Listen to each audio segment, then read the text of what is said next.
أعوذ بالله من الشيطان الرجيم. بسم الله الرحمن الرحيم. يا أيها الذين آمنوا لا تأكلوا أموالكم بينكم بالباطل إلا أن تكون تجارة عن تراض منكم ولا تقتلوا أنفسكم إن الله كان بكم رحيما. صدق الله العظيم. O you who believe, eat not up your property among yourselves in vanities, but let there be amongst you traffic and trade by mutual goodwill. Nor kill nor destroy yourselves, for verily Allah hath been to you most merciful. Assalamu alaikum. Welcome to reason number 3 in our continuing edition of why European Muslim sub-communities are needed. So this will be a sensitive topic, and it's probably going to take more than one video.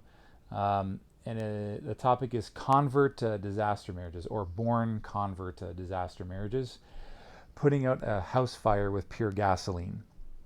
So today I'll be talking about how the lack of a sub-community for each converts and the lack of a European Muslim identity has resulted in almost all converts trying to marry into a Muslim family.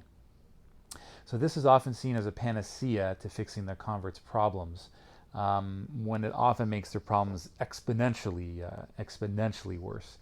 So it's kind of a hidden problem, because whenever you propose solutions to an issue where the effects are not seen until years down the road, many times people can chalk it up falsely to other factors, and many a times the criticism of such suggested solutions often fall on deaf ears, because a lot of times the people who suggested the solutions, they have so much riding on this that it pains for them to hear that it may not have worked out the way they wanted it to. So an alternative sort of solution, a healthy percentage of converts, preferably from the same background, should be helped to create a sub-community that includes marriage networking, just like all other existing Muslim sub-communities, where families can network to make the transition to Islam easier for them and easier for their children. So this in turn would reduce Islamophobia in general. It would also make it easier for born Muslims to refer their neighbors, their friends, and their colleagues to us. And it would help Islam become a fabric of the society, especially in the West. And another positive aspect of this is that it destroys the converts as race traders argument that's often put forth by nationalists. So before I begin, I want to say that this is going to be a very sensitive topic for several reasons. So I want to keep that in mind. So first, we have several people who are watching who are currently in born/convert marriages, and many of them also already have children, or you may be the child of to a family where the one of the members was a convert and your other parent was a born Muslim. So as a caveat, don't get me wrong here, I'm not saying that these marriages cannot work out. Okay. What I am saying is that most converts, or even those considering Islam, are just simply not prepared to marry into a Muslim family, and many born Muslims are also not ready for the challenges of marrying a convert as well. Okay, so another caveat is that divorce rates across the board around the world are skyrocketing. This is due to several factors living in the 21st century. So even amongst Muslims, this is kind of the case as well. Their divorce rates are just as high, and between born Muslims as well. So I'm not saying that European Muslim sub-communities, are going to magically all, work out or have much lower divorce rates. What I am saying is there's a difference between qualitative difference between what converts are going through and what born Muslims are going through. So most converts are just clinging onto their religion by a finger already. They're often completely alone, or have very few friends and family that they can confide in. So it's very high stakes for them to put all their eggs into one basket by marrying into a Muslim family. Because a lot of the times, if it doesn't work out, I've seen it before where it can really damage their faith, to the point that a lot of converts I've seen who get divorced, they end up stop going to the mosque. If they're wearing hijab, they stop wearing hijab, and some of them just end up completely leaving Islam altogether. So yeah, it's not a panacea as some people might claim. I also want to point out that I do not recommend that converts should be getting married right after converting at all, no matter who it's to, or until at least they get some stability in their life. I mean, a lot of them are facing unstable situations with their family life, their work life. A lot of them are still in school. Many of them are unemployed, dealing with drug addiction. So I understand it's hard because you're not in a relationship anymore.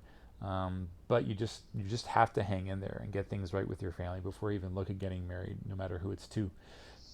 I would also like to say that I don't think all converts would be better off marrying other converts. I mean, sometimes a lot of converts are dealing with their family that just hates, has a lot of animosity towards Islam. They didn't accept their son or daughter's conversion.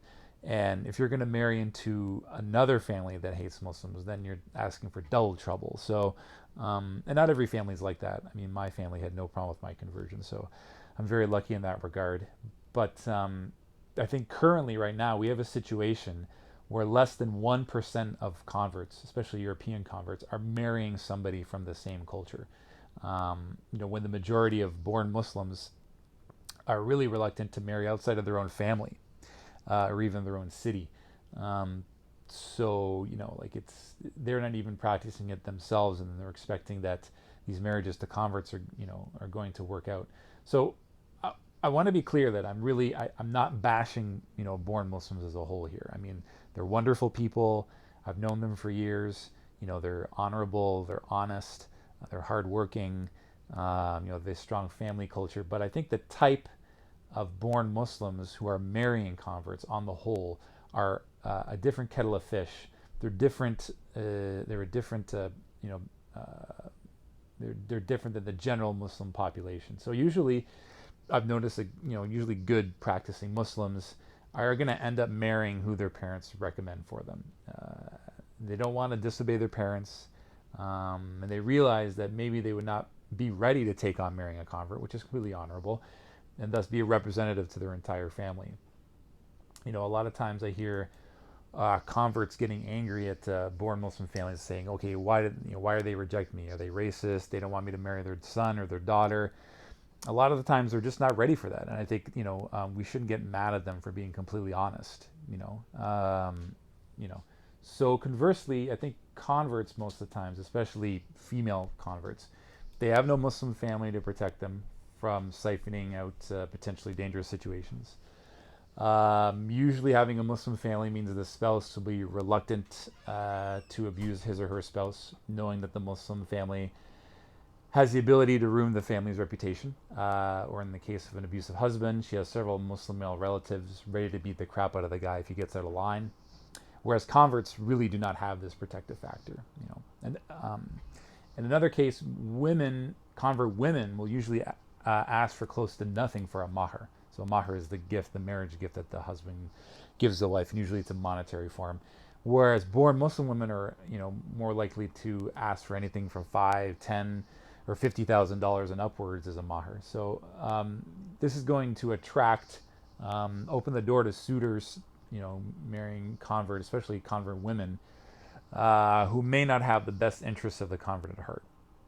Okay, maybe sometimes they think they might think, oh yeah, I'm going to help this convert lady out, but a lot of the times they find that the cultures are so incredibly different that there's a lot of problems. So it's not that born Muslim men are salacious, immoral people. Quite the contrary, as I stated before. Many of them are on a higher moral standard than most Westerners. It's just that this situation creates, for the Muslim, creates a selection bias. Much in the way that people with authoritarian personalities want to become a police officer. So in the second part of the video, I'm going to talk more about this, inshallah.